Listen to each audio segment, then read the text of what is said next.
I've made a number of hidden connection videos, and this video is no different. Kind of. We'll get to that. But Bionicle, in general, has introduced a number of part types, part classes, for lack of a better term, whether it be torsos, hips, armor, weapons, and there's an exhaustive list I could go over. But one of my favorite families of parts is actually spines, spikes. They're not something that I use terribly often, but they've actually been introduced into Bionicle maybe earlier than you think.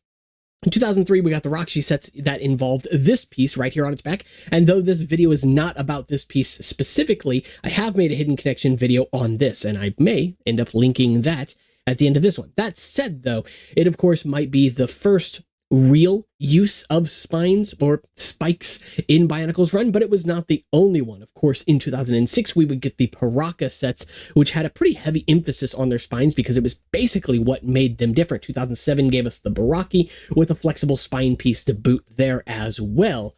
2008, 2009, kind of saw some spike-like pieces. Of course, you got the Paraka Star set, which again sort of goes backwards a little bit and gives us extra spike pieces that honestly should have detached, but I digress on that. 2010, though, Bionicle's over, but that didn't mean that spikes were over. Hero Factory actually gave us a really interesting spike piece, and that is actually the focus of this video. By the way, if you enjoyed the content, be sure to subscribe. Helps the channel out. Why not, right? It's free to you, and it helps me. This piece right here is just bizarre. The shape of it, it's kind of a piece that I don't see used terribly often in the community. And I think that's in part because it has this just kind of large, unsightly gap thanks to this curve along the edge here. And honestly, I don't know specifically why it was designed like this, but there is actually another piece that came out from 2010 Bionicle, which actually follows this curve. And it is this piece right here. This is a piece I like to use as armor on, well, Bionicle sets because it comes in some pretty cool colors. Honestly, yellow is not a traditionally common color after about 2003 Bionicle. Yes, we get the Bittle set, which definitely helps with that. And of course, we have Keat Orange, but yellow armor, there's basically only one other piece that appears in that color from later Bionicle. And even more so, you have something like this in light bluish gray. The same piece, but again, light bluish gray doesn't have a lot of support. Why am I bringing these pieces up? Well, it is because the curve of this piece right here is basically a perfect match for this curve here, and it just so happens they have an axle hole in the same place as well, meaning that if I were to put an axle through the backside of this piece, which, by the way, if you don't own this piece, it is a slightly softer material than polypropylene. It's sort of like a hybrid polypropylene rubbery material. It's more firm than something like a Krana or Krata, but it's softer than polypropylene is and much more forgiving as well.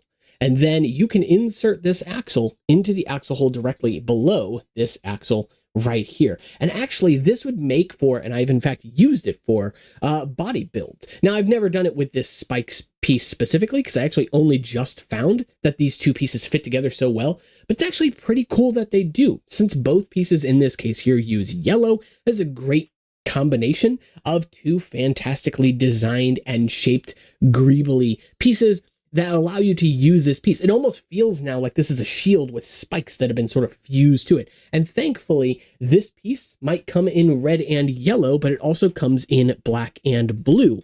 And I have neglected to showcase that this piece also comes in black as well. So 3 colors for this piece, 2 color combinations for this piece. Both of them are blended or marbled in color. This one is from the Von Nebula set. The red and yellow spike piece is from the Explode set.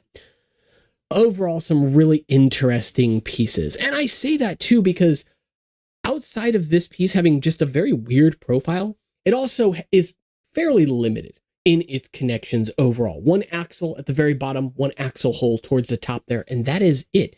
It has no other connection points, but where that lacks connection points, this one makes up for in spades. An axle hole at the bottom and the top, 3 axle holes on each side. And I realize I said axle hole at the top and bottom, but hopefully you can see I was talking about these axles here.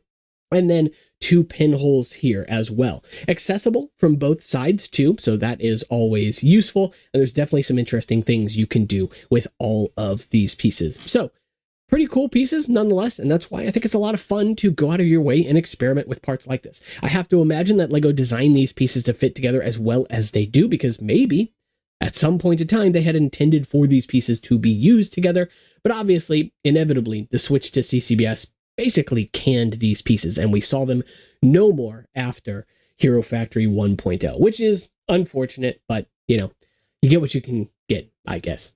Anyway, take care. If you enjoyed the video, like I said, be sure you subscribe. It helps out the channel tremendously. And of course, you can let me know your thoughts in the comments below. Have you figured out this connection, or did it actually pop up and I just missed it? I did look, but I did not see it used elsewhere. And again, quite frankly, just don't see this piece used terribly often in mocks in general. Kind of unfortunate. Maybe you'll figure out something to build with this piece. And if you do, you can check out the Discord down in the description below and share your builds over there. Patreon's also in there if you want to support the channel. I'll see you on the next one. Take care.